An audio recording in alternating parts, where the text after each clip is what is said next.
Avant de commencer cette vidéo, laissez-moi vous raconter une brève histoire qui est complètement vraie.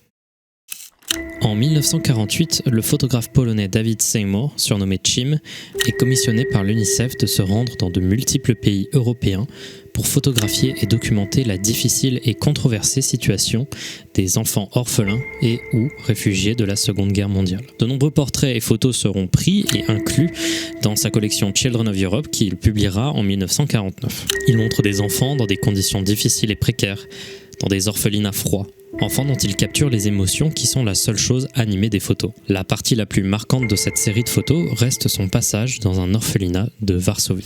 Et toute cette collection de photos représente plutôt bien la détresse de ces enfants face à une guerre dont ils ne peuvent comprendre la violence. C'est en se dirigeant vers les enfants ayant vécu les camps et ayant perdu leurs parents, voire toute leur famille, qu'il a pu capturer la situation absolument désastreuse de ces enfants, entre vide émotionnel, solitude, trauma psychologique sévère et tuberculose.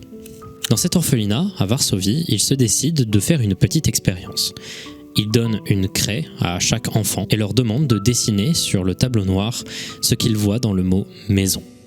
Si la plupart des enfants ont dessiné une maison classique, avec de la chaleur et des parents aimants, une jeune fille sortira du lot, une certaine Teresa Adventowska, qui avait vécu un enfer.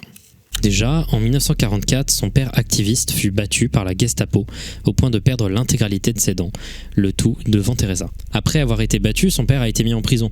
Du coup, sa mère a dû essayer de faire vivre la famille en allant faire du commerce dans le ghetto de Varsovie, chose qui va également beaucoup impacter la vie de Teresa. Mais la pire des choses qui lui soit arrivée, c'est quand à 4 ans, durant des fusillades, elle fut touchée par un bout de tir shrapnel qui lui endommagea le cerveau à jamais. Après des années de famine et de trauma psychologique extrême, Teresa atterrit dans un orphelinat, quand soudain un photographe excentrique lui demande de dessiner le mot « maison », elle se saisit de sa craie et dessine ceci.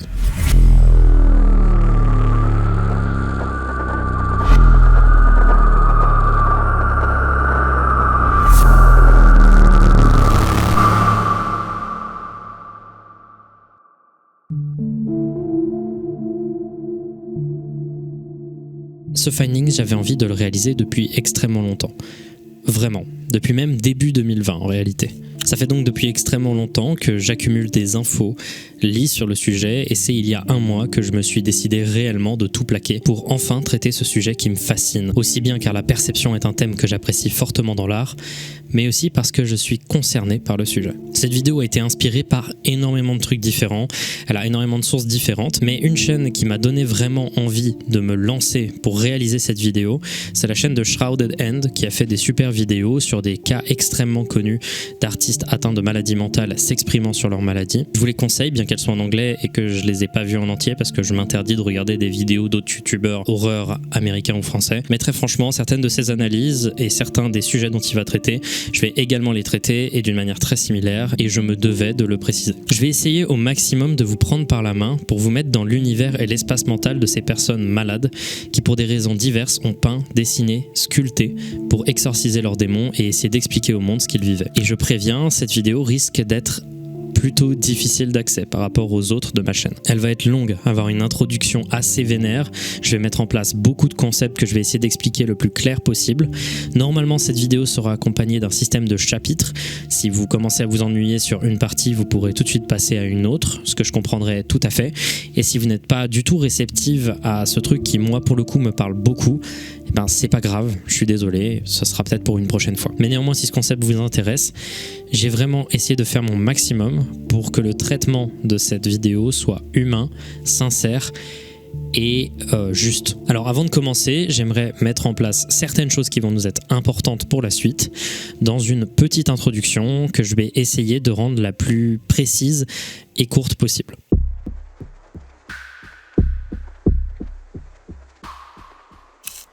En faisant cette vidéo, j'ai dû apprendre plusieurs concepts importants. Le concept d'art brut, d'art naïf, d'art singulier et plusieurs autres trucs du même type. Les sujets dont je vais parler peuvent tous être mis dans une ou plusieurs de ces cases. L'art brut, ça a été défini par un gars qui s'appelle Jean Dubuffet, qui est un peintre français qui s'est intéressé sur ce sur quoi l'Académie ne s'était jamais vraiment penchée, tout simplement parce que ça les intéressait pas, c'est-à-dire l'art du peuple et des gens qui n'ont pas de culture artistique. Il a créé le terme de l'art brut.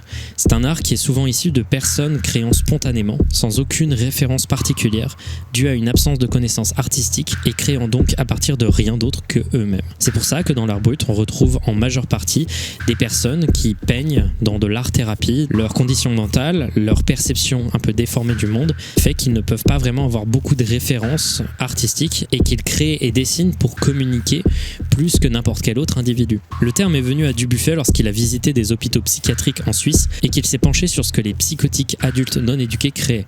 Il est tombé sur moult représentations abstraites et naïves, parfois ne respectant pas les règles les plus simples, comme par exemple la perspective. On trouve par exemple un tableau d'un certain Adolf Wölfli. Ce tableau s'appelle Bandhain, où on voit une sorte de château, de maison, avec des perspectives complètement distordues. Le tout fait une image intéressante, et Dieu sait ce que voulait dire l'artiste en réalisant ça. Donc en connaissant un tout petit peu mieux ce projet, après avoir fait beaucoup de recherches, j'aimerais mettre au clair beaucoup de choses. D'abord, et c'est le plus important, la majorité de l'art brut et de l'art fait par des personnes atteintes de maladies mentales est parfaitement normale, complètement banale, sans la moindre différence particulière.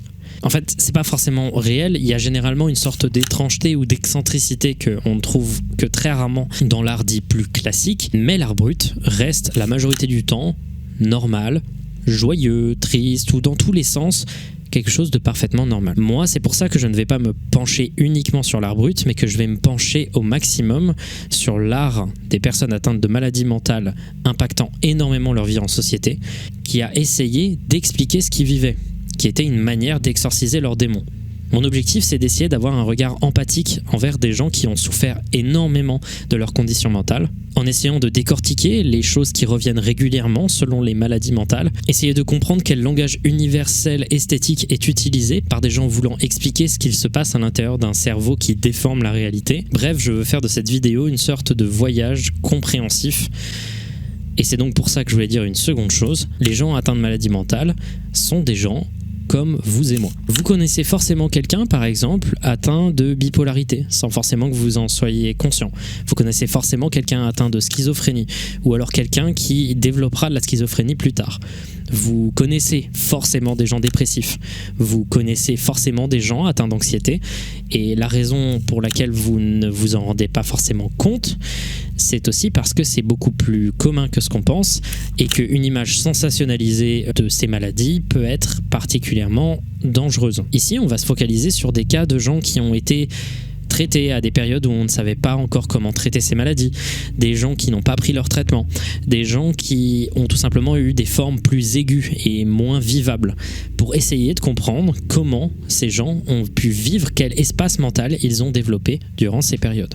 Aucun jugement n'est à émettre à propos de ces gens, et au contraire, l'objectif ici, c'est d'empathir avec ces souffrances que peuvent amener ces conditions mentales. Évidemment, je vous déconseille de regarder si vous êtes une personne plutôt sensible.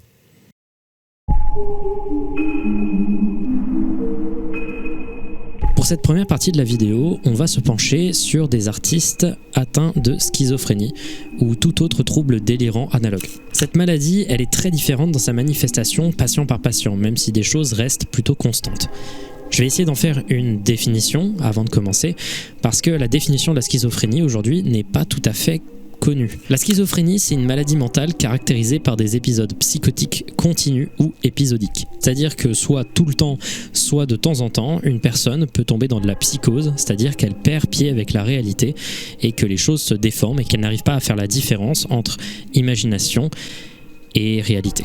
Une personne schizophrène est généralement plutôt recluse sur elle-même et peut souffrir en période de psychose, d'hallucination, de délire, soit des dysfonctionnements illogiques de la pensée, de la paranoïa intense et de la pensée désorganisée. C'est généralement un truc qui se manifeste chez un individu quand il est entre 16 et 30 ans et c'est très souvent génétique. Il est possible, quand on est schizophrène, de retrouver plus tard dans la vie un fonctionnement quasi normal du cerveau. Et je mets normal entre gros guillemets. Mais en général, quand on souffre de la schizophrénie, on en souffre toute sa vie, bien que la majorité du temps, les choses s'améliorent à force de diagnostics et de médications répétées. La schizophrénie, c'est une maladie mentale particulière. Elle impacte énormément et souvent de manière visible le quotidien, particulièrement quand les phases de psychose commencent. Cassons aussi une toute petite idée reçue. Non, les personnes schizophrènes n'ont pas plusieurs personnalités. Ils peuvent en effet entendre des voix, c'est d'ailleurs un symptôme qui revient assez régulièrement, mais ce sont des voix qui généralement sont reconnues comme extérieures et ils ne parlent pas au nom de ces voix. Bref, de nombreux artistes schizophrènes ont créé en étant atteints par cette maladie de manière visible. Et c'est particulièrement dans les cas extrêmes que je vais plonger, soit des gens explorant cette part de leur psyché sur la toile, soit des gens dans des phases extrêmes de psychose, peignant ou dessinant, avec le trait influencé par la maladie.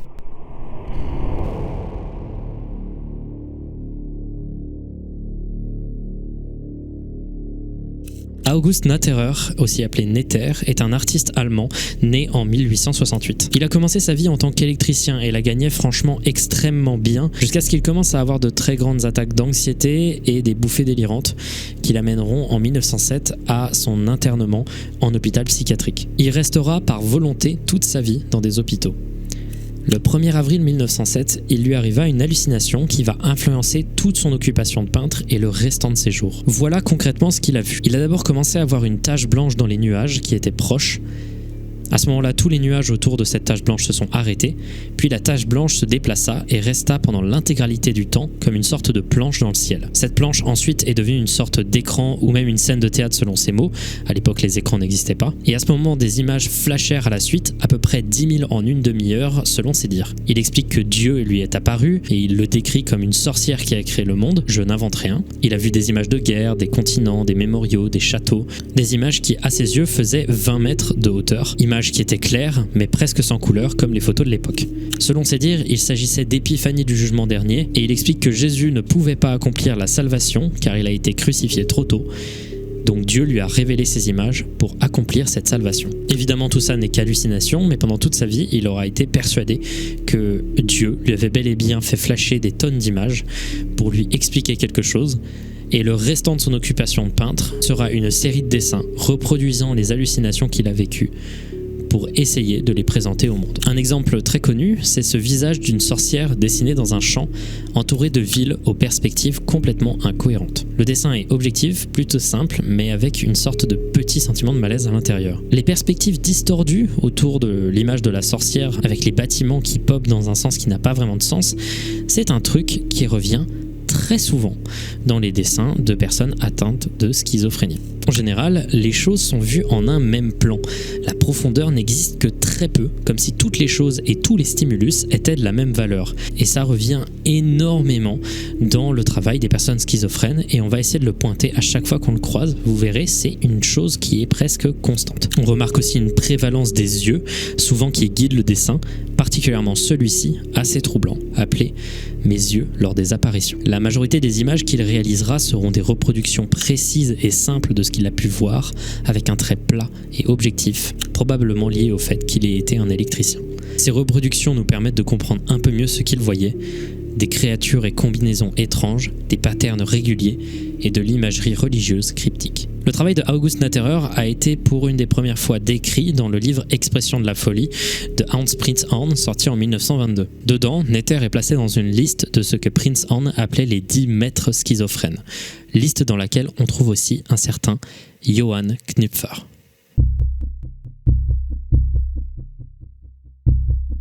Johann Knüpfer était également un peintre allemand qui lui est né en 1866. Il a pendant toute sa vie eu des délires et des manies particulières. Mais c'est surtout après la mort de sa mère à ses 40 ans et l'échec de son mariage dans lequel il était particulièrement abusif qu'il va commencer à vraiment consommer de l'alcool et à péter des câbles, ce qui va l'amener à atterrir en hôpital psychiatrique où son état va sévèrement se dégrader. Johann Knüpfer était persuadé qu'il était un grand martyr chrétien. Il souffrait énormément de ses visions et de ses hallucinations.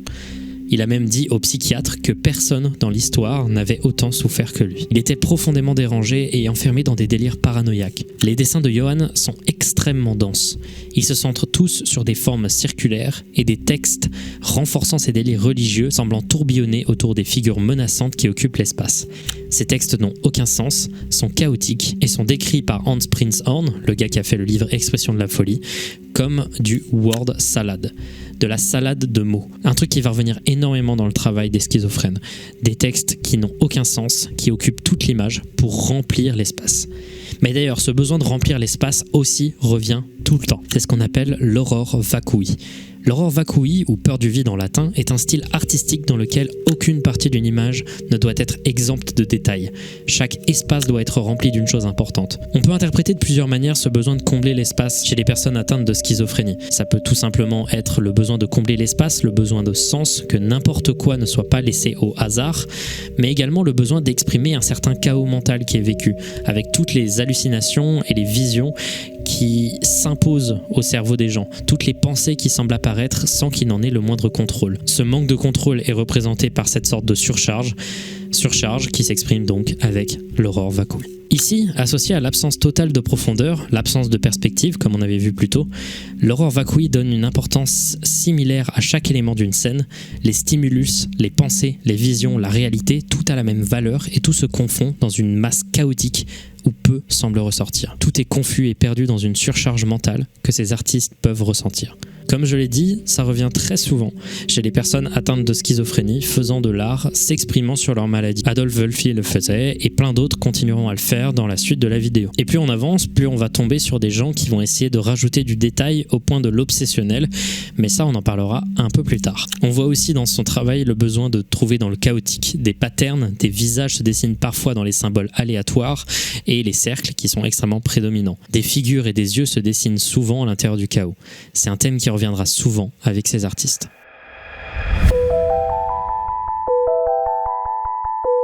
Maintenant, parlons d'une autre artiste du nom de Karen Blair. Et étonnamment, j'ai eu énormément de mal à rechercher le sujet de cette artiste. Quand on cherche peinture faite par un schizophrène sur Google, on tombe constamment sur cette image.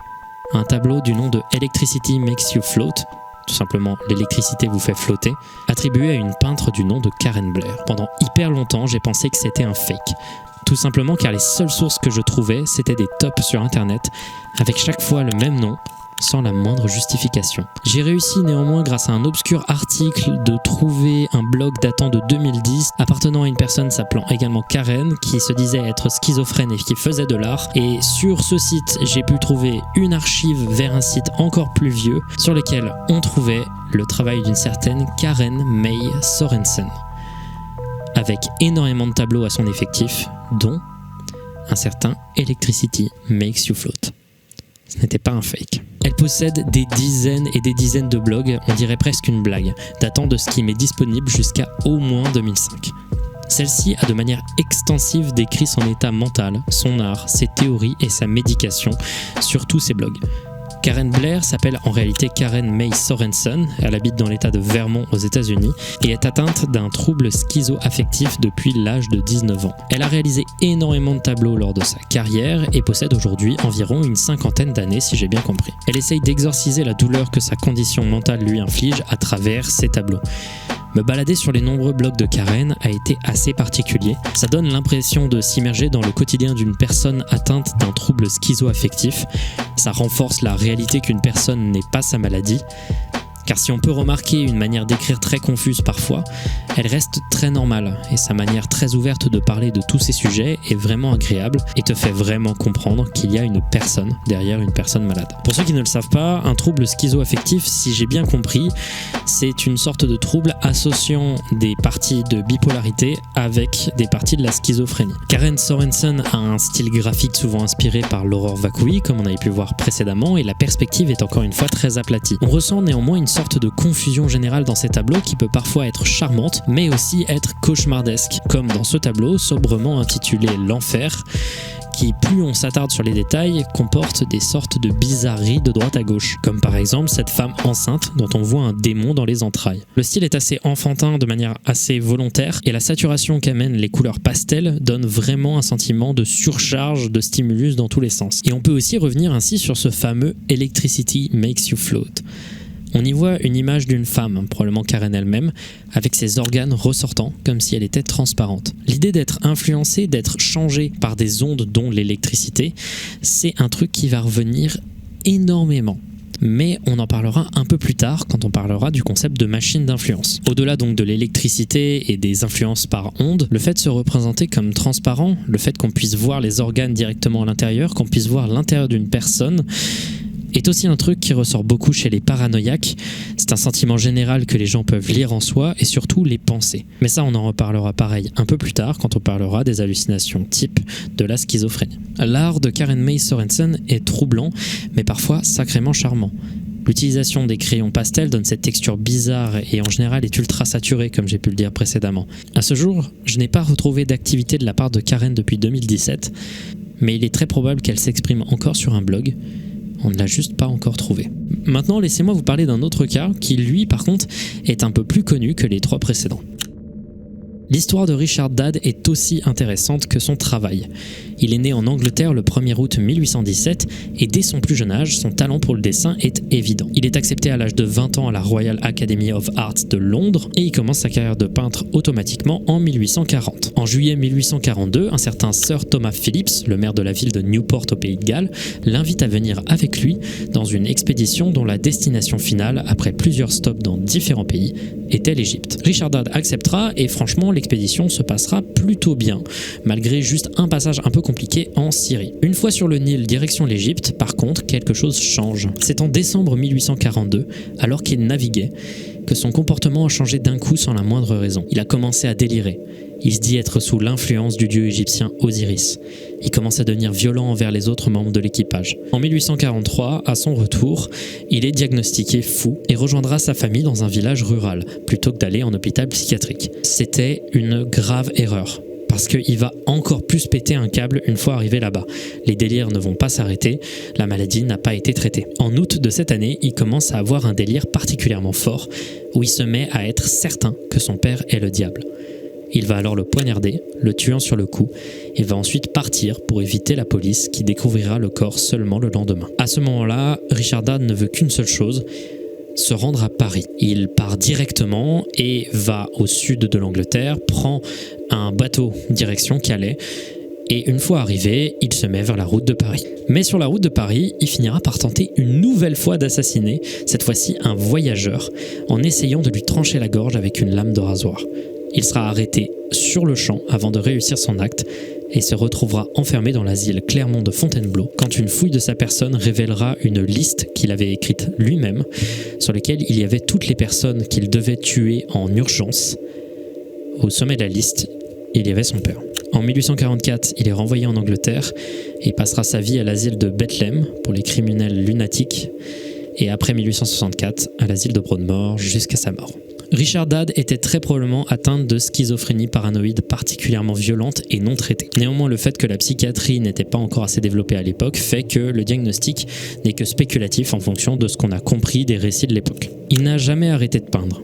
Il peignait encore et encore, faisant des peintures de plus en plus infectées par un besoin maniaque d'avoir le maximum de détails et un maximum de chaos. Mais surtout, un truc qui va revenir de plus en plus, c'est l'imagerie folklorique, l'imagerie des légendes, des fées, des créatures de tout type. Par exemple, voici un croquis qui est tiré d'une ballade du nom de Crazy Jane, autour d'une femme devenant folle après qu'un homme l'abandonne, qui s'appelle Croquis pour une idée de Crazy Jane. Il y a une assez grande importance sur l'expression des visages, sur le mouvement à l'intérieur de ces peintures, mais très franchement, pour l'instant, ça reste plutôt normal, à l'exception des images folkloriques et des fées qui parsèment tous ces dessins, qui pour l'époque étaient un peu particulières. Les postures et les visages sont toujours là également pour transmettre un maximum d'émotions. Voici par exemple sa dépiction de l'agonie. Cet homme enchaîné, en train de visiblement souffrir, a été décrit par Richard Dad comme une représentation de ce qu'il vivait.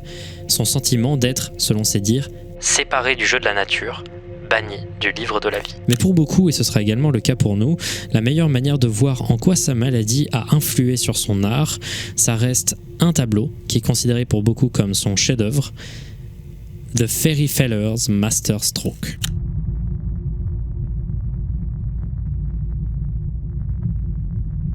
The Fairy Feller's Master Stroke, ou en français le coup de maître du magicien bûcheron, a mis 9 ans à être peint. Et Richard Dad ne l'a jamais considéré comme terminé. Il passait des jours et des jours à fignoler les détails, essayer d'une manière clairement obsessionnelle de rendre sa peinture plus vraie que nature. Mais ce tableau ne sera jamais terminé, comme on peut le voir en haut à gauche, avec cette sorte d'arrière-plan bleu qui lui ne comporte pas de détails mais qui était pourtant censé. D'abord, je trouve intéressant de noter que la perspective est à nouveau complètement aplatie d'une manière assez évidente. Pourtant, le travail de Dad n'a jamais été aplati en termes de perspective auparavant. Donc il semblerait que ce soit un choix délibéré, permettant mieux de représenter une surcharge de stimulus et un chaos mental. Car aux yeux de beaucoup, ce tableau était un exutoire pour Richard Dad, un moyen de représenter ce qu'il vivait et ce qu'il ressentait à cette période de sa vie. D'abord, rien dans ce tableau n'est laissé au hasard. Richard Dad a écrit un poème du nom de Elimination of a Picture and its Subject called The Fellow's Masterstroke, un long poème où il décrit chacun des personnages sur le tableau, leur donnant des noms et décrivant chaque recoin. Le centre de la peinture, c'est ce personnage, représentant très probablement le peintre lui-même, au visage complètement terrorisé, autour d'un chaos qu'il ne sait comment échapper. Il est le peintre lui-même, il est minuscule et impuissant. Si on observe attentivement, plus on voit de détails, plus un malaise général se forme. Les visages sont déformés et se fondent dans la masse de détails. Des yeux se cachent ici, donnant l'impression d'être observés.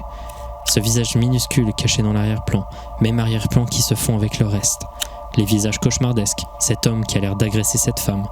Bref, vous finissez par comprendre, il y a une surcharge qui au bout d'un moment met mal et une sorte de déformation générale de la réalité qui, pareil, finit par perturber. Richard Dad finira par mourir après plus de 40 ans passés dans des hôpitaux à souffrir en tentant d'expliquer ce qui se passe à l'intérieur de son enfer mental. Maintenant, passons à un autre sujet. On va ramener plusieurs sujets qu'on avait présentés précédemment et on va parler d'une chose qui revient énormément dans le travail des personnes atteintes de schizophrénie. Si les schizophrènes paranoïdes ne peignent pas toujours leurs hallucinations et leurs délires, lorsqu'ils le font, on peut remarquer plusieurs consistances entre chaque artiste. C'est un fait, aussi bien les bipolaires en bouffées délirantes que les schizophrènes ont des choses qui reviennent très souvent dans leur vision, leur hallucination ou leur manière d'interpréter la réalité en face d'eux. Par exemple, une personne atteinte de schizophrénie peut avoir l'impression que la télévision, la radio ou les vidéos qu'ils voient sur un écran parlent à eux et à eux seuls. Ils peuvent également avoir l'impression de pouvoir lire dans les pensées des gens ou que tout le monde peut lire dans leurs pensées. Et en l'occurrence, très souvent, les malades ont l'impression que des gens insèrent des pensées dans leur cerveau et qu'ils sont la victime d'un grand complot de manipulation à leur égard. Ça peut amener à une énorme hostilité au domaine médical, mais ça peut aussi amener à des délires complotistes incohérents reposant sur des prémices fondamentalement faux. Un d'entre eux, qui revient souvent, est ce que Victor Tausk a appelé les influencing machines ou machines d'influence. Certaines personnes atteintes de schizophrénie ou de tout type de troubles délirants vont s'imaginer que la source de leur malheur est un groupe d'individus humains et cachés opérant sur eux à distance à l'aide d'une grande contraption complexe avec des technologies encore inconnues de l'être humain. Dans d'autres cas, le patient peut aussi avoir l'impression qu'une machine est située à l'intérieur de lui-même à travers des systèmes de puces. Et ce qui est fou, c'est que le premier cas de schizophrénie paranoïde qui a été documenté est aussi à l'origine de la première influencing machine. Laissez-moi vous parler de James Tilly Matthews et de son étrange R-Lo.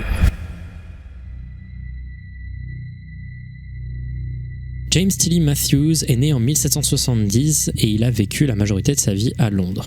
Néanmoins, en 1790, sa peur d'une gigantesque guerre entre l'Angleterre et la France, qui était plutôt cohérente pour l'époque, on est quand même dans la période de la Révolution, l'amène à aller en France pour essayer de collaborer avec le gouvernement français pour qu'il n'y ait pas de guerre. Il finira par obtenir la confiance du gouvernement français pendant une courte période, mais finira emprisonné en 1793 à l'apogée de la terreur pour une durée de 3 ans à cause de suspicions selon lesquelles il serait un agent double. Ce séjour en prison sera particulièrement traumatisant parce que pendant l'intégralité, il aura des délires paranoïaques autour de la guillotine. Il sera constamment, pendant 3 ans, gangréné par des sentiments qu'il va être exécuté à mort.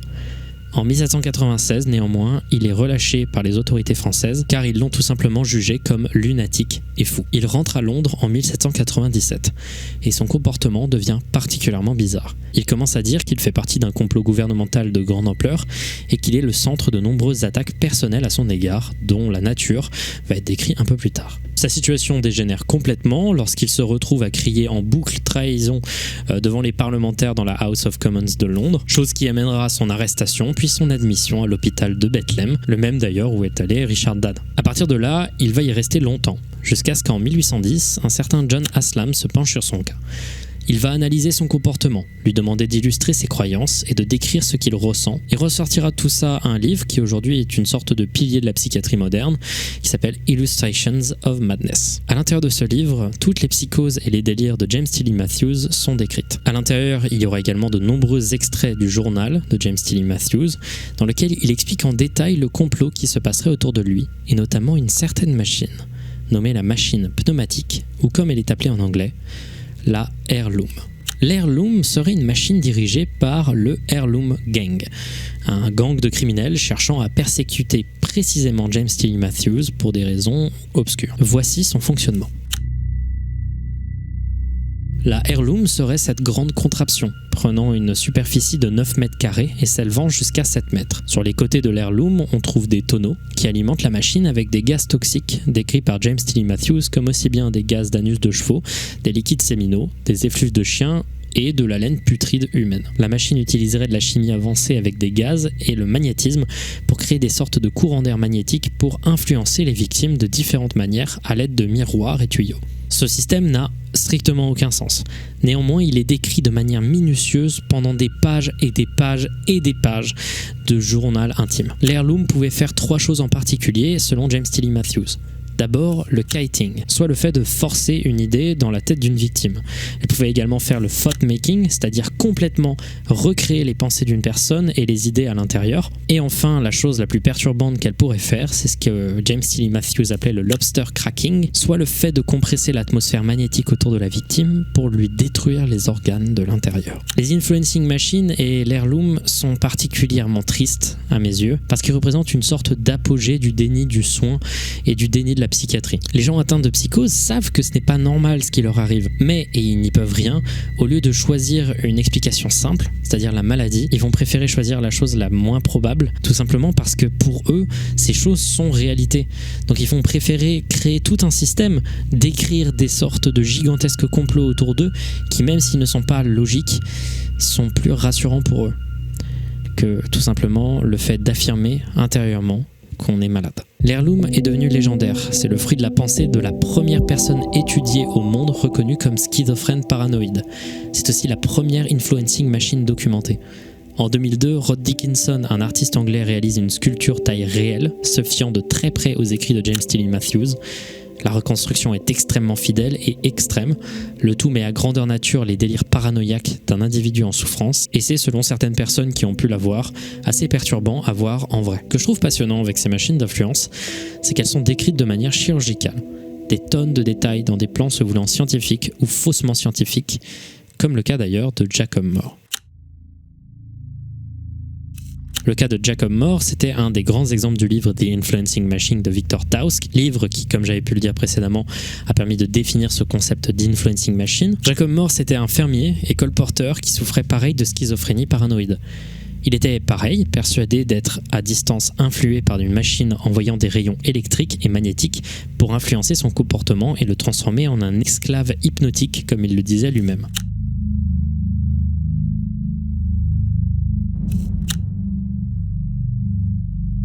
Cette fois-ci, le dessin est beaucoup moins clair, il est beaucoup plus brut et c'est définitivement pas un dessin qui est réalisé de manière artistique et précise, c'est une personne qui ne trouve qu'une seule manière d'expliquer ce qu'il vit. Les dessins en question montrent ces personnages tirant des ondes de par une boîte ressemblant à une vieille caméra.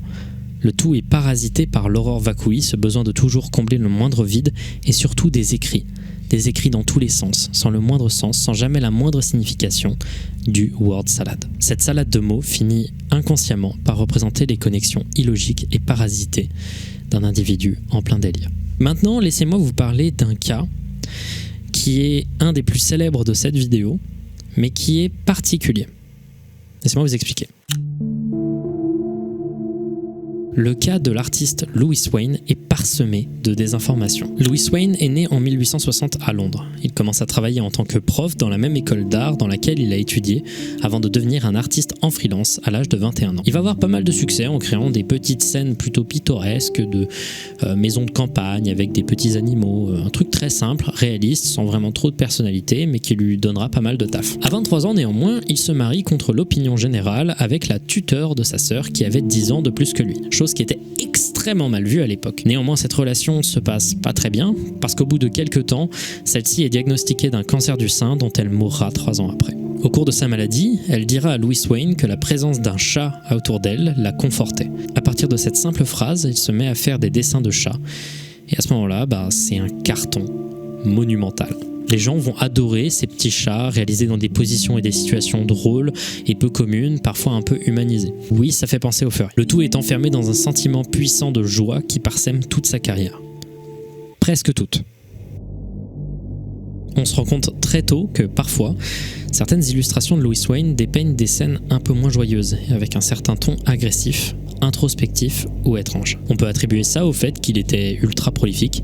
Il faisait plus de 600 dessins par an et il a illustré plus de 200 livres, ce qui est monumental. Il était extrêmement populaire, il gagnait vraiment bien sa vie, jusqu'à 1914, où la guerre éclate. L'éclatement de la Première Guerre mondiale, ça va amener une crise globale du papier, mêlée à un manque d'engouement général pour des petits chats mignons dans des périodes un peu plus graves, ce qui va le rendre pauvre et malheureux dès 1920. Il sombre dans la dépression, son comportement devient erratique, il commence à avoir des sautes d'humeur violentes d'un coup sans la moindre raison, il commence à avoir des discours un peu incohérents, et ce comportement destructeur l'amène à être admis au Springfield Mental Hospital en 1924.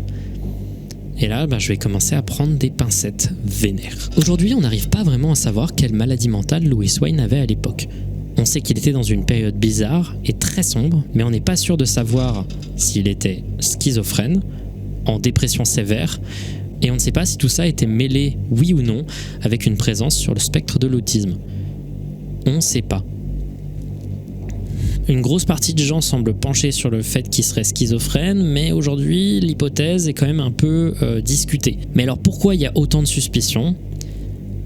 Pour une seule raison, une série de tableaux restés pendant longtemps non datés, des tableaux assez perturbants, qui ont été apparemment organisés par un psychiatre à l'époque et dont l'ordre est au centre de tonnes de controverses. Tout ce qu'on sait, c'est qu'ils ont tous été réalisés à son hôpital psychiatrique. En fait, Louis Wain a énormément peint et il a dessiné des tonnes de chats comme il le faisait d'habitude quand il était dans son hôpital psychiatrique. Mais au cours du temps, les chats ont commencé à avoir des visages moins joyeux et plus anxieux.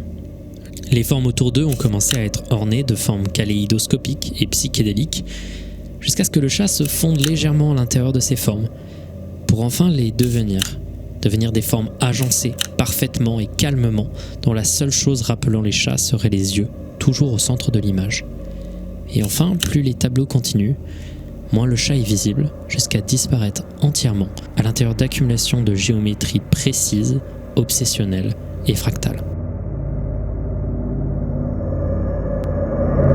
Alors c'est vrai que présenté comme ça, c'est chaud.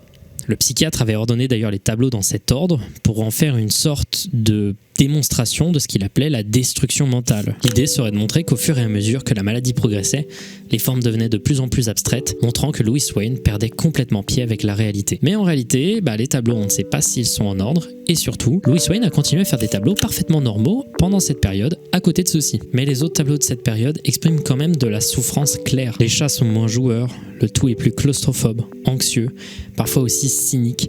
Ce tableau y ressort pour moi. On y voit le word salad dont j'ai parlé plus tôt et une expression étrange et flippante. Ou alors ce tableau qui selon moi décrit extrêmement bien une grosse forme de dépression avec un message soit pour se convaincre lui-même ou juste extrêmement ironique comparé à ce qu'il vivait durant cette période. Que ce soit de la schizophrénie, une forme de spectre de l'autisme ou juste une dépression extrême ou un mélange de tout ça ou juste une bouffée délirante isolée, on ne saura jamais vraiment ce que Louis Wain a traversé. Néanmoins, il laisse un héritage monstrueux, considéré comme un précurseur de psychédélisme, mais aussi le narratif de son psychiatre qui a ordonné les tableaux va influencer un gars qui va faire une expérience dangereuse et impressionnante. Laissez-moi vous parler d'un des cas les plus perturbants de cette vidéo, le terrifiant périple de Brian Charnley. Alors là, on va passer beaucoup de temps à parler de Brian Charnley. J'espère que vous êtes prêts parce que là, on va plonger vraiment dans des sujets très sombres. Le cas de Brian Charnley est un des plus dérangeants de cette vidéo. Et elle va vraiment mettre en place ce que la schizophrénie non traitée peut faire à un cerveau d'une personne en proie déjà à de nombreux démons. Plaçons la scène. Brian John Charnley est né le 20 septembre 1949. C'était un peintre anglais qui, à l'âge de 18 ans, montrait déjà des signes d'instabilité psychiatrique sévère après une dépression nerveuse particulièrement intense. Il étudiera à l'école de Leicester, puis enfin à la Central School of Art and Design de Londres. Bien que bon élève, une autre dépression nerveuse sévère lui fera abandonner sa formation. Événement qui amènera par la suite à un diagnostic sans appel. Brian Charnley est schizophrène. Pendant 6 ans, il va être traité aux électrochocs, passant sa vie soit chez sa mère ou en hospitalisation. C'est une période très sombre pour Brian Charnley. En 1978, il se penche sur le mouvement à l'époque peu populaire aux yeux des critiques du photoréalisme et se met à peindre diverses fleurs dans des tableaux qui auront peu de succès. En 1982, il sort du photoréalisme et se met à plonger un peu plus dans des trucs abstraits, une sorte de voyage introspectif où il va se plonger également dans sa maladie et ce qu'il voyait de sa maladie. Il réalise des tableaux dans lesquels des visages sont remplacés par des patchworks de visages et de symboles représentant l'enfer psychologique dans lequel il se sent enfermé. L'esthétique est chaotique et chaque image semble masquer la perception du visage, couvert de ces scènes découpées, comme le filtre de la maladie occultant ou altérant la vraie perception. Après des années à ne rencontrer qu'un très modeste succès, et c'est une manière sympa de le dire, alors que la médication lourde commence à lui peser énormément et que son état semble s'aggraver, il prend une décision en 1991, une décision extrêmement dangereuse. Il se décide de réaliser une série d'autoportraits au fur et à mesure qu'il réduit sa médication, jusqu'à tout bonnement l'arrêter. Une journaliste du nom de Marjorie Wallace l'encouragea à tenir un journal intime tout au long de la peinture de ses portraits. Nous avons donc aujourd'hui à notre disposition un peu plus d'une dizaine de tableaux considérés comme des autoportraits, presque chacun associé à un court texte du journal intime de Brian Charnley, semblant décrire l'état mental dans lequel il était durant la période où il dessinait ça. Laissez-moi vous faire plonger à l'intérieur de l'univers terrifiant de Brian Charnley durant les années les plus difficiles de sa vie. Le premier portrait est le plus normal de tous. On voit Brian Charnley avec une expression vaguement confuse dans un tableau très objectif et simple. Le deuxième tableau est d'ores et déjà particulièrement étrange. Le visage est cette fois-ci, bien que toujours reconnaissable, visiblement terrifié. Il écrit dans son journal « Très paranoïaque. La personne à l'étage lisait dans mes pensées et me parlait en retour pour me garder dans une sorte de crucifixion de mon ego. Je ressentais ça comme si je déchargeais de fortes vibrations faciles à interpréter. J'ai essayé d'exprimer ça dans ma peinture. L'énorme oreille de lapin est là car j'ai été extrêmement confus et sensible aux voix humaines, comme un animal sauvage. J'avais également l'impression d'être lu par les perceptions extrasensorielles. J'avais réduit à une tablette de dépixels et je commence à sentir les effets du manque. » À partir du troisième tableau, on va comprendre l'impact vénère qu'aura la diminution de sa médication. Et ça va être crescendo à partir de ce moment-là. C'est d'ailleurs un bon moment pour vous rappeler que chacun de ces tableaux, même si on n'y voit pas de visage, est toujours et encore décrit par Brian Charnley comme des portraits.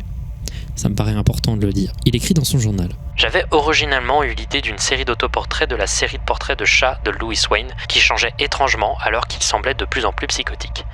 Elle semblait montrer un ego se désintégrant.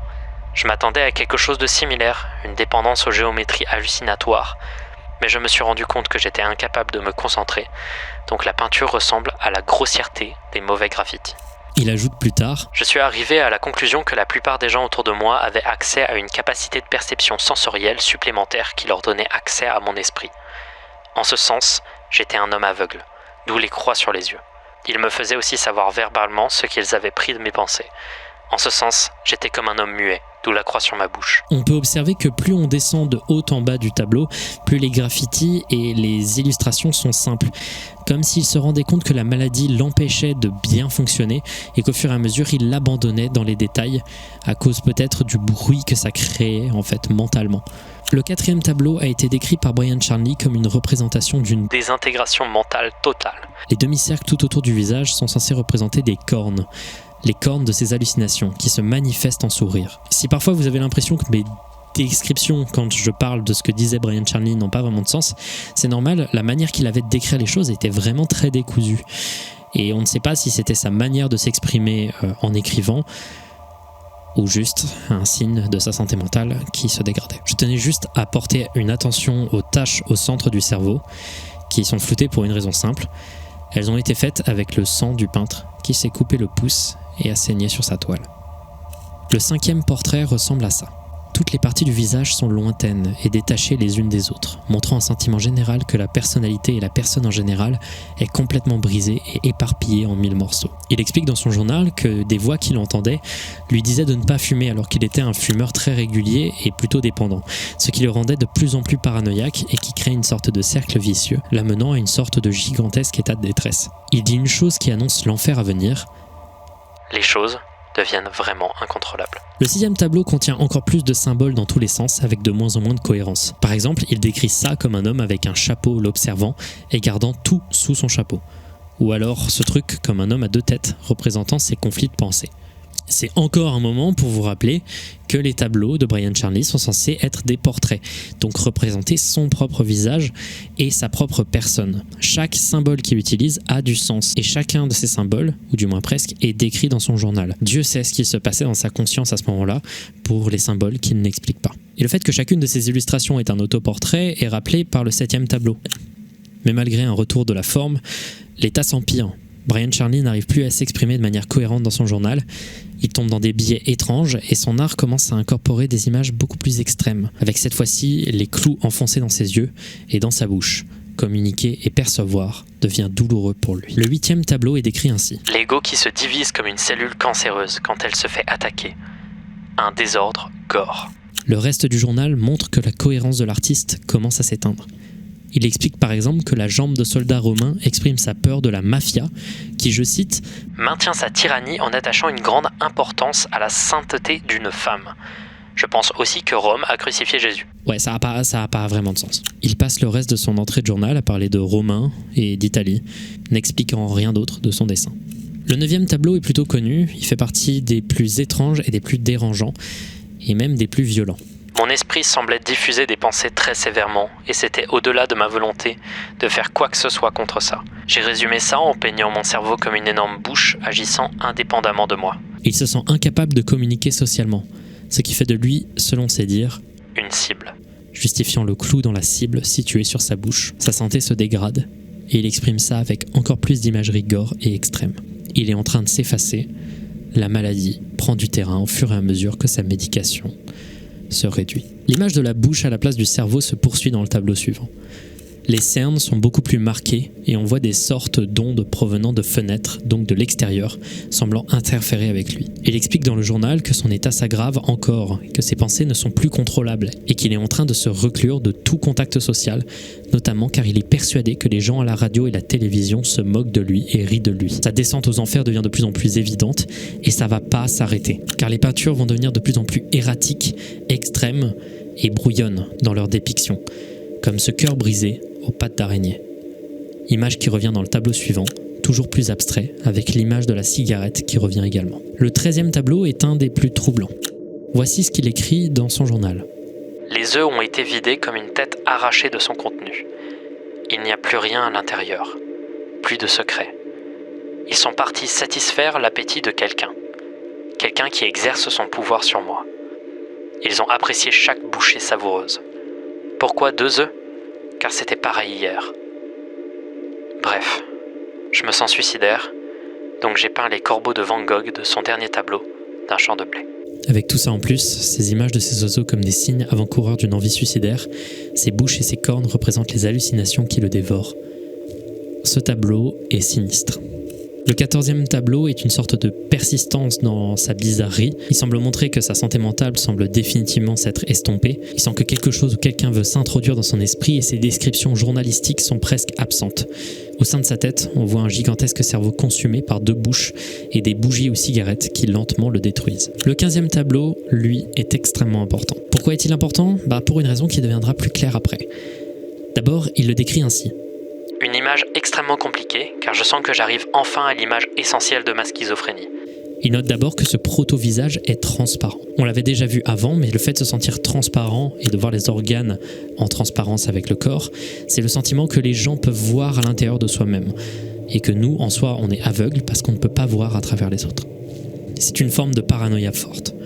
Ensuite, on peut voir ce petit personnage avec une main aux commandes du reste. Il est en détresse, complètement perdu, et il est affolé face à cette machine ne marchant pas, qu'il n'arrive absolument pas à contrôler. Cette bête rouge représente sa colère qui est muselée et qui reste donc incapable d'être manifestée. Les cils des yeux sont relevés et amènent à des bouches représentant les hallucinations, mangeant lentement les seuls liens aux yeux.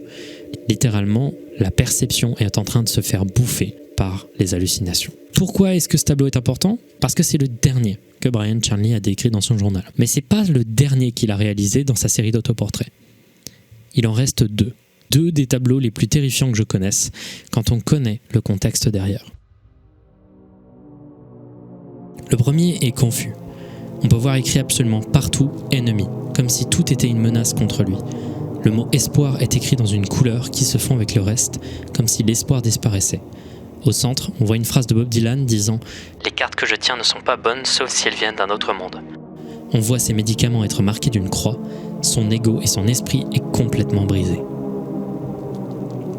Le 19 juillet 1991, Brian Charnley fera son tableau le plus terrifiant. Le dernier de la série d'autoportraits. Et j'insiste encore une fois sur autoportrait.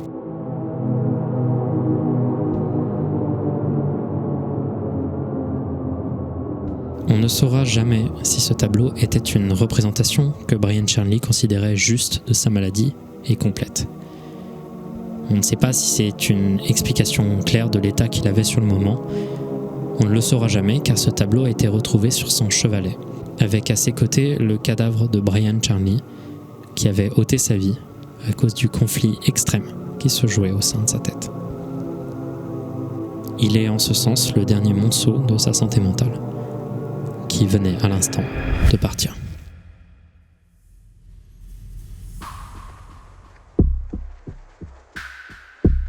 Sans la moindre transition, nous allons nous pencher à présent sur les peintures, dessins et photographies artistiques réalisées par des serial killers. Si certains attendaient probablement cette partie depuis le début, l'art de certaines des personnes les plus psychologiquement dérangées que la Terre n'ait jamais connues, vous allez peut-être être déçus.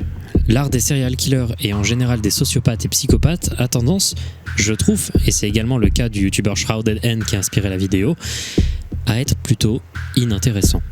On va essayer de voir pourquoi à l'aide de quelques exemples. Je tiens juste à préciser, évidemment, que nous allons traiter de sujets vraiment très dark, très sombres et très violents. Vous êtes prévenus. Commençons d'abord par parler d'un gars du nom de Dennis Rader, aussi connu sous le nom de BTK. Dennis Rader est né le 9 mars 1945 et dès son enfance, il y avait des signes clairs qu'il était dérangé. Issu d'une famille qui ne lui accordait que trop peu d'attention à son goût, celui-ci, très tôt dans sa vie, était déjà sadique sexuel et aussi zoosadique.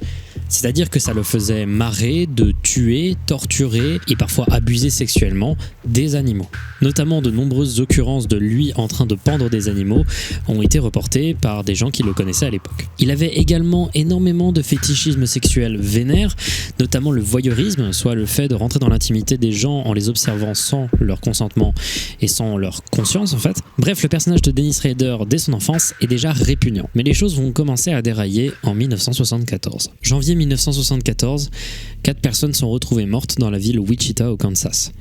Puis ensuite, 3 femmes entre 1974 et 1977 seront pareil retrouvées mortes. Puis ainsi de suite, il y aura 10 victimes jusqu'à 1991, tout cela perpétré par un individu qui à l'époque n'a pas été identifié. Évidemment, aujourd'hui on sait que c'est Dennis Rader, mais pendant extrêmement longtemps, c'était un mystère de la police et une espèce de grande frustration générale due au fait qu'on n'arrivait pas à savoir qui était le perpétrateur de ces crimes. Et Dennis Rader, ça, il l'adorait. Il envoyait des lettres à la police, aux stations de télévision, pour se moquer d'eux et leur proposer des surnoms. D'ailleurs, parmi la quantité de surnoms qu'il va proposer à la police et aux médias, celui qui va rester, c'est BTK. Bind, torture, kill. Attacher, torturer, tuer. Son modus operandi. Les meurtres de Dennis Rader étaient particulièrement atroces. Ils étaient d'une violence rare, incluant torture et... vous avez compris quoi. Et en général, l'individu était une ordure complète, absolument détestable avec tout le monde, et avec une sorte d'obsession pour le pouvoir et les rapports de force où il était dominant. Alors que l'enquête pour retrouver BTK commençait à patauger et qu'elle commençait à être mise dans les dossiers de la police oubliés, en 2004, la police reçoit une lettre. À l'intérieur de cette lettre, il y avait des énigmes à résoudre, des textes décrivant sa vie de manière vague et un peu romancée. Mais il y avait également une disquette. Disquette qui contenait des infos qui ont permis à la police de trouver sa position. Et ils ont donc réussi à l'arrêter en février 2005 plus de 30 ans après son premier crime. Le procès de BTK a été complètement lunaire. D'abord, il a commencé par tout avouer dans une confession archi longue dispo sur YouTube où il est complètement chill à expliquer chacun de ses meurtres dans les détails les plus sordides avec un calme absolu en mode c'est complètement normal, le tout devant les familles des victimes. Il s'en branle complètement de ses familles et il fera, après les déclarations de celle-ci, pleine de haine pour le personnage de Dennis Rader qui a complètement réduit à néant les trajectoires de ses familles, il fera un dernier monologue de 30 minutes qui a été comparé par CNN à un discours que tu fais quand tu reçois une récompense académique, genre un Oscar. Il a essayé de se comparer à ses victimes, il a dit des trucs aberrants du type « il respirait, je respire ». On est un peu pareil en vrai. Et à la fin, il se met à remercier des gens, notamment la police, en leur disant « bravo, vous avez bien fait, c'est stylé les gars ». Et les excuses qu'il arrivera à donner au bout de 26 minutes de discours durent 8 secondes. And finally, I final apologize to the victims' families. There's no way that I can ever repay them. That's all, sir. All right, thank you very much. Sa confession était extrêmement narcissique et il sera évalué par la suite par un psychiatre comme profondément psychopathe, antisocial et autocentré. Mais du coup, c'est affreux comme histoire, on est tout à fait d'accord. Mais concrètement, ici on est là pour parler de dessin, de peinture. Vous voyez pourquoi je dis que c'est inintéressant de se pencher sur l'art de ces gens ? Ces dessins sont des représentations de ces crimes et de ses victimes lors de ces crimes. C'est fait pour le choc et pour qu'il se repasse ses crimes dans sa tête. Comment on sait ça ? Car il a aussi fait de la photo artistique. Dans ses photos, il se déguise avec des vêtements féminins et met des perruques dans l'objectif de reproduire ses victimes pour du plaisir sexuel. Il a également fait des sculptures avec des poupées Barbie. Et je mets juste un trigger warning parce que c'est abominable comme concept. Si vous voulez pas l'entendre, allez à ce timecode. Il a envoyé cette poupée pendue à un tuyau à la police pour représenter un de ses meurtres de son premier crime. Joséphine, représentée par cette poupée, avait 11 ans. Voilà, je vais pas donner plus de détails, vous imaginez déjà suffisamment l'horreur absolue de ce que représente ce truc. L'art de BTK est inintéressant et ne sert qu'à ses fétichismes. Il n'y a pas vraiment d'intention artistique, c'est de l'art psychopathe narcissique. Ses photos, ses sculptures, ses dessins, elles servent uniquement au plaisir sexuel de Dennis, rien d'autre. C'est pas artistique ni rien, c'est juste utilitaire. Essayons donc un autre cas de sociopathe et de psychopathe pour voir si c'est plus intéressant. Intéressons-nous donc à John Wayne Gacy Jr. John Wayne Gacy est né en 1942. Il est fils d'une famille compliquée, avec un père alcoolique qu'il a battu durant toute sa vie, le considérant comme un moins que rien et n'arrêtant pas de le moquer sur le fait qu'il serait potentiellement gay, allant jusqu'à le battre jusqu'au sang pour avoir été trop proche d'un garçon à une époque. Quand il est tout jeune, il se fait également agresser sexuellement par un ami de la famille et ne dira rien de peur de la réaction de son père. Tous ces événements affreux ont détruit sa perception des choses, le transformant au cours des années en un monstre horrible rongé par des démons violents. Si là je peux vous avoir donné un portrait qui peut être un peu empathique vis-à-vis de son enfance, je n'ai absolument aucune empathie pour ce personnage. Je le déteste. John Wayne Gacy est un des pires serial killers que j'ai jamais traité. Il agressera, tuera et torturera 33 jeunes hommes et enfants au cours de sa vie, se déguisant pour ses meurtres en clown, du nom de Pogo le clown. L'histoire de Gacy est affreuse et franchement, j'ai pas eu envie de lire tous ses crimes, toute sa vie, toute la vie des victimes, parce que j'ai commencé à être triste en lisant ça. En 1994, il est exécuté après des dizaines d'années de crimes. Et entre le refus de son dernier appel et le jour de son exécution, il a peint des tableaux dont je vais parler. Mais avant ça, quelques informations. John Wayne Gacy Jr. a été diagnostiqué psychopathe clinique par les psys chargés de son cas. Il n'a exprimé aucune compassion pour les victimes de ses meurtres, allant même jusqu'à sourire pendant les confessions, et ses derniers mots furent « embrasse mon cul ». Comme je vous le dis, j'ai plus d'empathie pour ce gars. On peut essayer autant qu'on veut d'essayer d'expliquer d'où vient le mal, d'où vient le démon, mais on s'en branle. Le gars a fait des choses affreuses.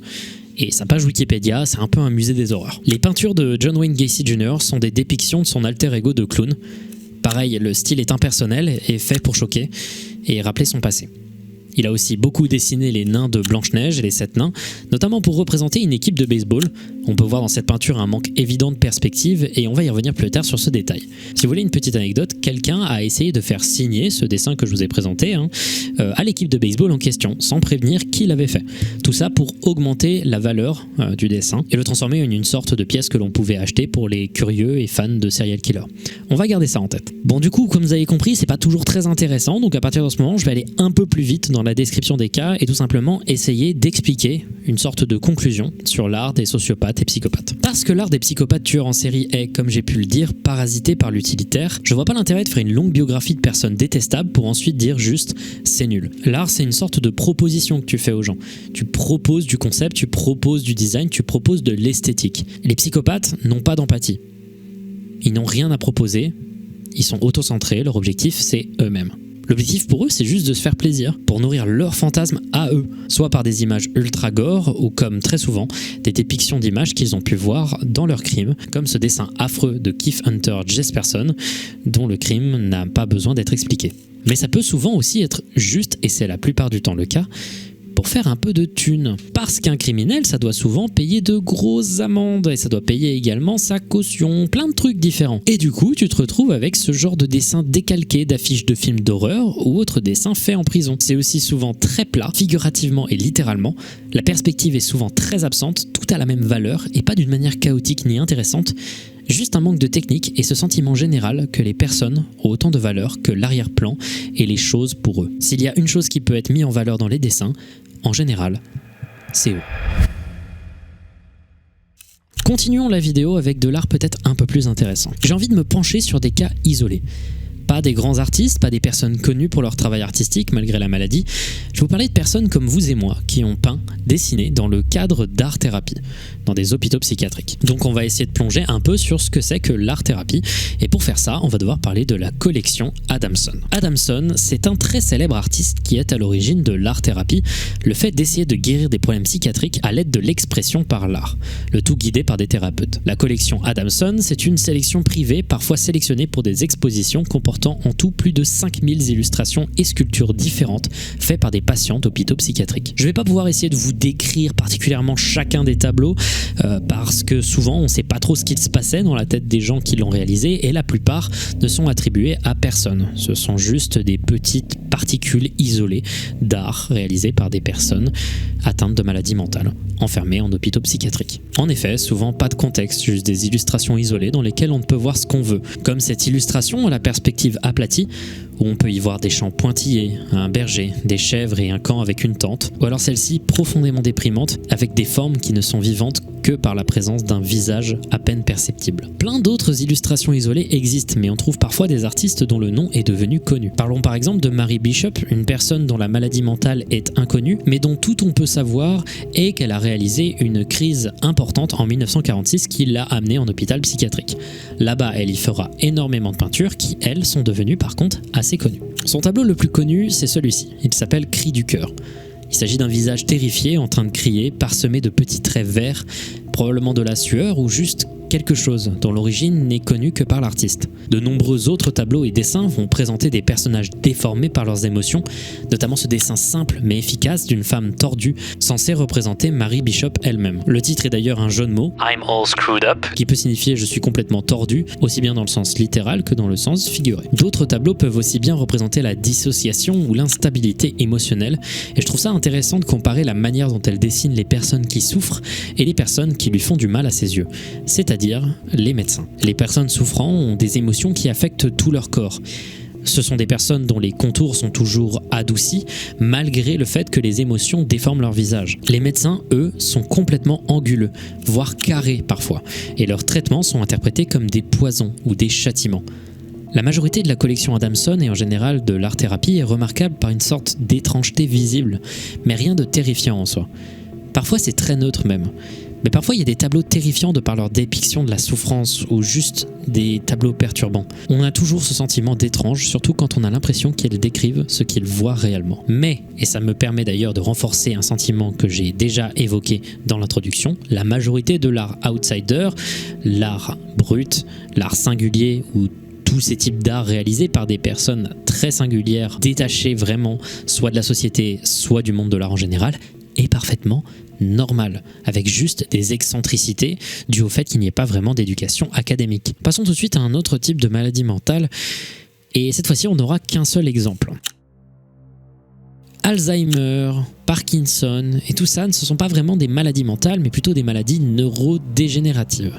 Des maladies qui incapacitent au fur et à mesure que la personne vieillit. On avait déjà parlé de manière étendue d'Alzheimer dans la vidéo sur Everywhere at the End of Time, mais j'aimerais revenir sur une très célèbre série d'autoportraits d'un artiste nommé William Utermohlen, qui a permis à beaucoup de se rendre compte de l'ampleur que prend cette maladie pour ceux qui en sont atteints. Vous connaissez très certainement les illustrations que je vais vous présenter.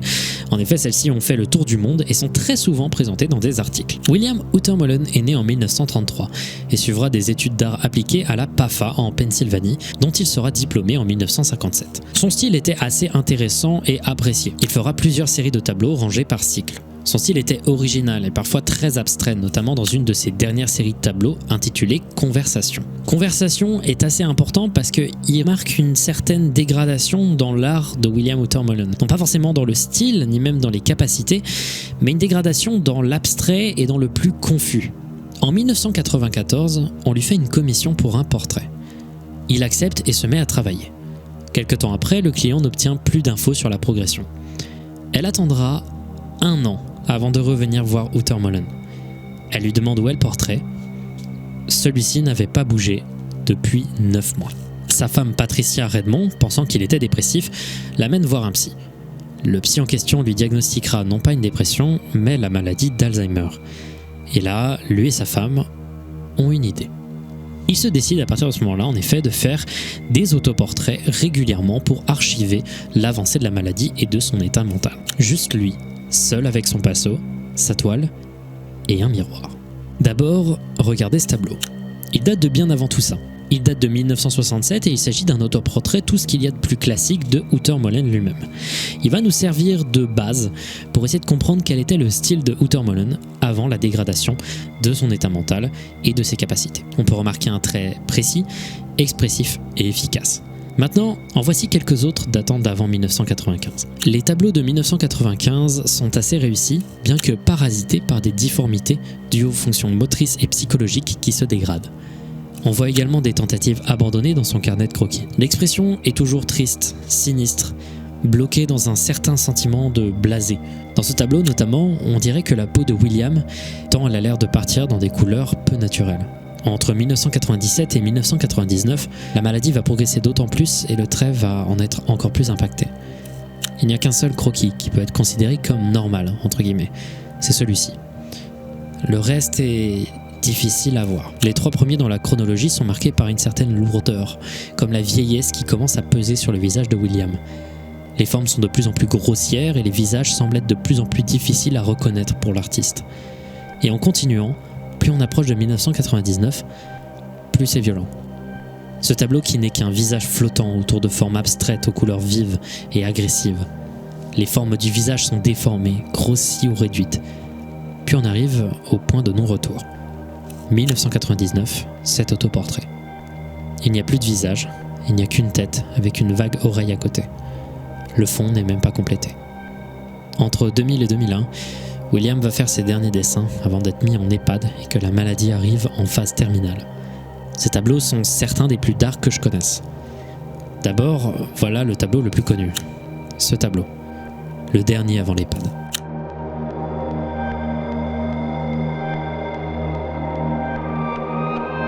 On ne voit plus de visage, on dirait une tête en pierre fendue. On sent que William ne reconnaît plus la réflexion dans le miroir. Il est étranger à lui-même et la confusion lui donne l'impression de se briser. Le deuxième sera ce croquis, où pareil, il n'y a plus rien, juste de vagues formes et enfin, et à mes yeux le plus cauchemardesque, la destruction complète de la personne.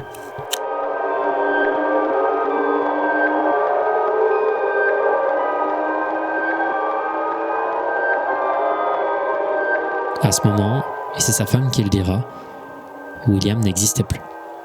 L'homme qui mourra en 2007 à l'hôpital après 6 ans de bataille avec la phase terminale de la maladie, à ses yeux, n'était plus la même personne car il ne pouvait plus prendre de pinceau pour dessiner. Cette série d'autoportraits reste encore aujourd'hui une des meilleures représentations des effets de la maladie d'Alzheimer sur l'intellect, les fonctions motrices et la perception, le cauchemar des maladies neurodégénératives.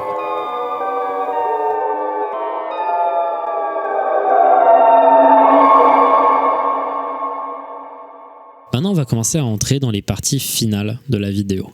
Et on va se pencher sur un type de maladie mentale un peu plus commun que les précédents. Le TSPT, trouble de stress post-traumatique. Il s'agit d'un trouble anxieux qui provient après des traumatismes majeurs dans la vie et qui peut atteindre n'importe quel individu.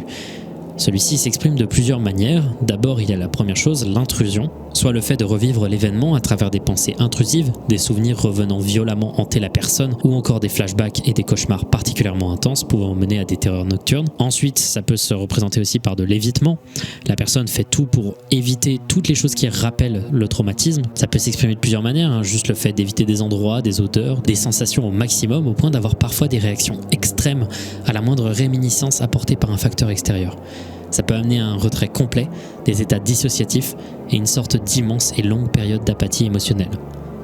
Et enfin, le troisième gros symptôme commun, c'est l'hyperstimulation, une sorte d'état de vigilance extrême, amenant à un état nerveux, agité, une impossibilité de se concentrer, de la procrastination extrême et un sentiment intense de détresse lorsque quiconque lui rappelle d'une manière directe ou indirecte l'événement traumatisant. Le TSPT, ou PTSD en anglais, c'est très régulier. Il faut savoir que plus de 70% des adultes vivront quelque chose dans leur vie qui pourrait être considéré comme traumatisant. Et il semblerait que 1/20 de la population, du moins celle adulte et occidentale, vivront un état de stress post-traumatique dans leur vie, particulièrement chez les femmes.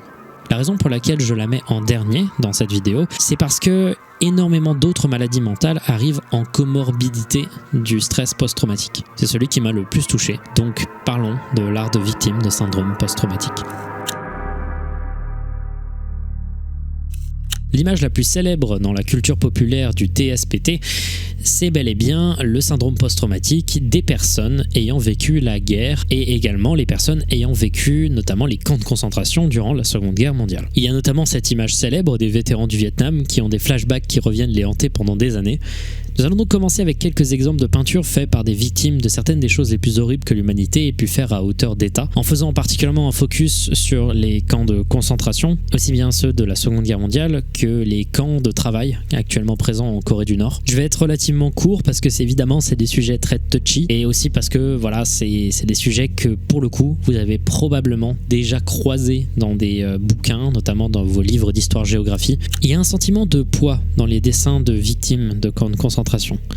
Un sentiment que tu regardes une réalité de quelqu'un qui a perdu toute confiance envers le monde. Les ciels sont gris, les visages sont absents. Ce tableau, c'est Death March de Jan Hartman. Il a été réalisé dans l'urgence en 1945, quelque temps après être sorti d'un camp dans lequel il a passé 3 ans auparavant. Il explique les avoir faits le plus vite possible, tant que le souvenir était frais. On est dans le moment et l'émotion est la plus authentique qu'on puisse avoir. Plein d'autres tableaux de victimes de l'époque représentent les camps comme cette accumulation de corps livides presque non humains, déformés par la faim et la fatigue, qui se battent pour avoir de la place dans le cadre du tableau. La représentation des camps représente vraiment extrêmement bien la forme grotesque que prend un souvenir traumatique.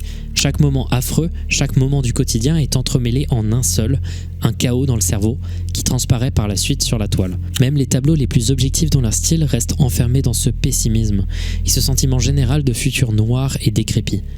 Mais plus on s'approche de l'expressionnisme, plus le cauchemar mental est représenté.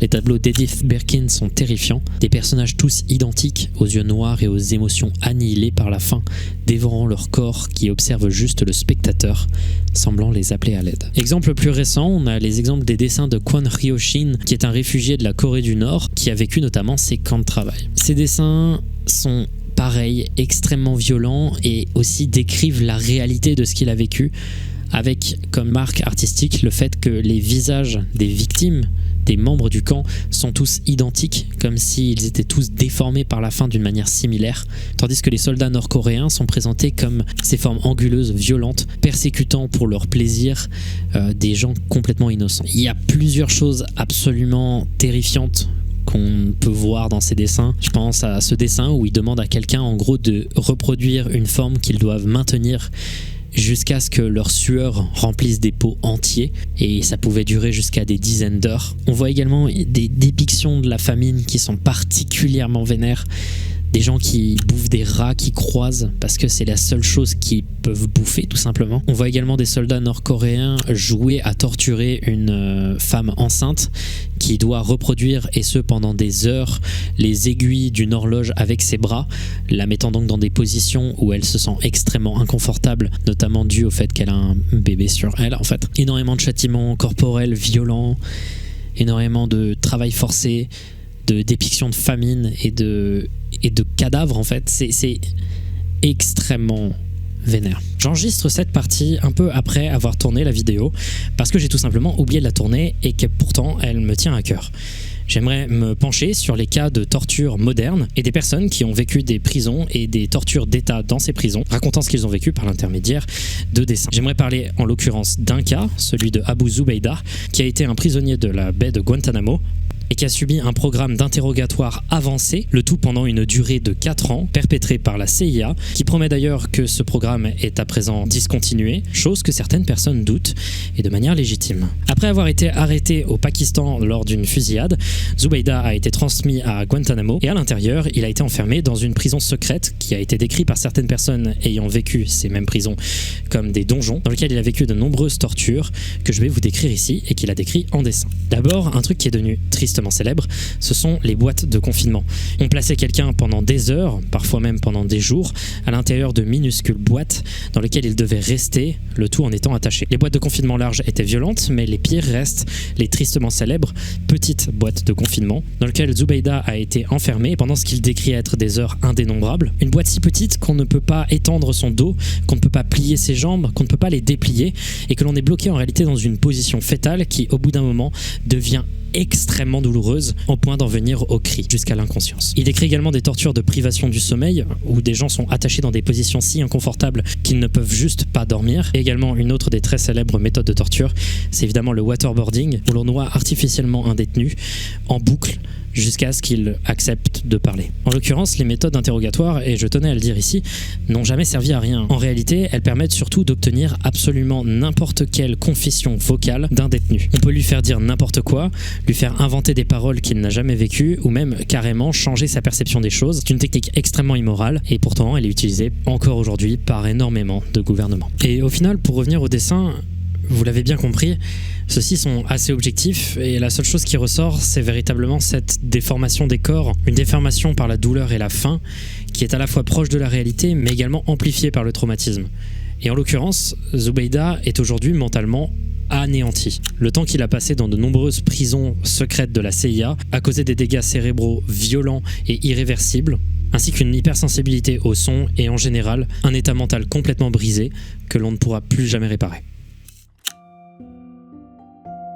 Ensuite, vis-à-vis du syndrome post-traumatique, je suis aussi tombé sur un genre d'illustration purement lié à Internet.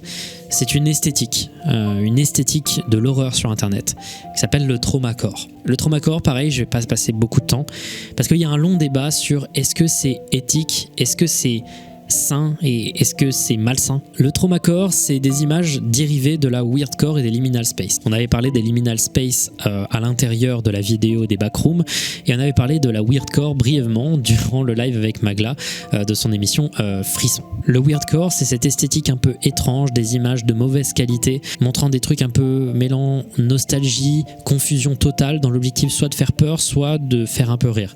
Dans le traumacore, l'objectif n'est ni de faire peur, ni de faire rire, c'est d'évoquer de la nostalgie, de la tristesse extrême et du trauma. Beaucoup de trauma.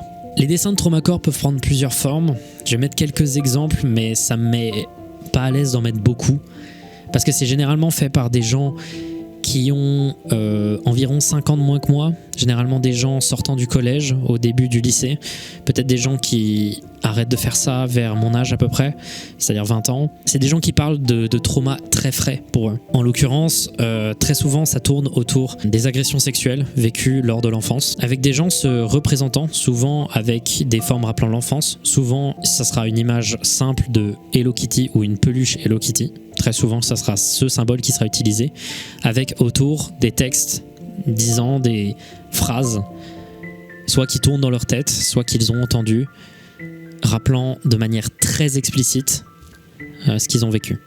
Le tout est placé à l'intérieur de liminal space pour donner ce côté un peu distant, comme si on était dans des endroits connus, mais pourtant disparus de la mémoire, comme des endroits dégradés par la mémoire. Le traumacore, c'est particulièrement dérangeant, ça représente, avec le côté très enfantin, les rapports enfantins et les textes absolument abominables, un sentiment très particulier. Si vous voulez le faire pour vous-même, pour essayer de dumper vos traumas, il n'y a pas de problème, mais je ne sais pas si c'est sain de le faire. Je ne sais pas si c'est sain pour que les gens puissent se reconstruire. Et j'aimerais passer du traumacore à un autre truc.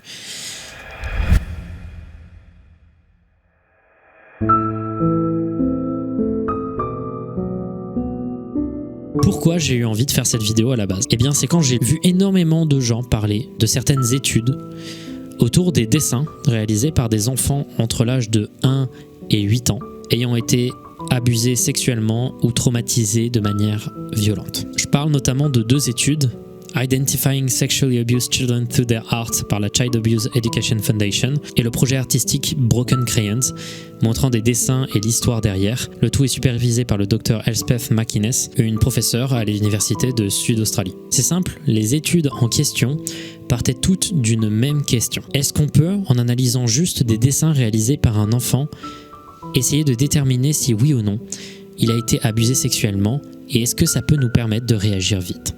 Voyons voir ce que ces études ont trouvé. Ces études ont remarqué qu'il y avait plusieurs choses qui revenaient très souvent dans les dessins d'enfants qui ont été abusés sexuellement. Premier red flag est un des plus évidents. Si votre enfant très jeune dessine régulièrement des personnages avec des parties génitales apparentes et déformées, faites très attention. On peut voir notamment dans ce dessin d'un match de volley fait par un enfant, où on s'est rendu compte qu'après la condamnation du coach de volley pour attouchement, que cet enfant l'avait dessiné ainsi que son ami avec des sexes apparents et déformés. Un enfant abusé va aussi souvent se dépeindre lui-même sans bouche, sans pupille, sans bras, simplement pour représenter son impuissance et son incapacité d'en parler. On peut voir notamment ce dessin de cet enfant qui se dessine sans bouche et sans bras, montrant son impuissance à côté de son frère et de cet animal qui représente sa mère. Les deux abusaient de l'enfant. Et les histoires de ces dessins se poursuivent les unes après les autres. On se rend compte que les personnes violentes et les abuseurs sont dessinés avec des traits durs, très souvent pointus, des dents acérées, des appareils génitaux mis en évidence, souvent rendus pointus. La proéminence des pointes est particulièrement intéressante. Comme je vous l'avais dit dans la partie du lion des Teletubbies dans la vidéo des traumas, les enfants qui mettent vraiment en évidence les pointes dans leurs dessins, l'imagerie du truc pointu, de la dent acérée, c'est souvent un gros red flag. Et c'était pas un truc que j'avais inventé, c'est parce que je m'intéresse depuis extrêmement longtemps à ce sujet. Mais après, il faut prendre ça avec des pincettes, comme vous allez le voir un tout petit peu après. Parce que oui, les dents acérées, les pointes partout, c'est un truc qui se retranscrit comme du danger et de l'agressivité dans la tête d'un enfant. Au-delà de se dessiner sans bras et sans pupille, il représente parfois son impuissance avec des larmes coulant sur ses joues. Il vit souvent dans une maison sans porte, parfois sans fenêtre, avec une prévalence des cœurs et des messages mettant en valeur sa famille ou l'abuseur de manière hyperbolique, répétant ce que la personne lui a dit, car c'est la seule chose qui résonne dans son cerveau. Et ensuite, il y a les dessins que j'aurais aimé ne pas voir, c'est les dessins que je ne vous montrerai pas, qui représentent, eux, des scènes que les enfants dessinent de leur mémoire. Et à la fin, je me suis donc posé la question, est-ce que les études ont réussi à déterminer si on pouvait, à l'aide de toutes ces choses communes, si on pouvait déterminer qu'un enfant avait été abusé juste à partir de ses dessins? Bah non. Évidemment non. Ça peut être un gros red flag, mais évidemment non. Si ces choses-là reviennent très régulièrement, voire même presque tout le temps, dans les dessins d'enfants qui ont été abusés, ça ne veut pas dire que toutes les personnes qui incluent ça ont été abusées. Néanmoins, ça peut être une manière de se poser la question rapidement. Un conseil que donne Broken Crayons et notamment beaucoup d'associations de défense de l'enfance, c'est simplement de questionner les enfants sur ces dessins, de leur demander qui est ce personnage, qu'est-ce qu'il fait, pourquoi est-ce que tu as dessiné ça comme ça, est-ce que tu te sens bien, ou juste essayer de communiquer, quoi. Il ne faut pas que ça amène à de la peur constante, mais néanmoins ça peut être une très bonne piste pour essayer de déceler rapidement un traumatisme pour qu'il puisse être traité rapidement par des psychiatres. En conclusion, qu'est-ce que j'ai appris en naviguant dans toutes ces peintures, ces dessins, cet art pictural, ces sculptures qui ont été réalisées par des personnes atteintes de maladies mentales, de conditions mentales, de troubles mentaux et juste de spectres mentaux. Déjà, première chose, tous les détails esthétiques que j'ai pu présenter dans la vidéo. Tous les détails esthétiques qui reviennent régulièrement chez les schizophrènes, etc. Ça, c'est une évidence. C'est les trucs que j'ai appris, c'est les trucs que j'ai remarqués, c'est les trucs que des scientifiques ont remarqués. C'est ces petits trucs qui reviennent régulièrement. Ça, c'est des trucs que j'ai appris.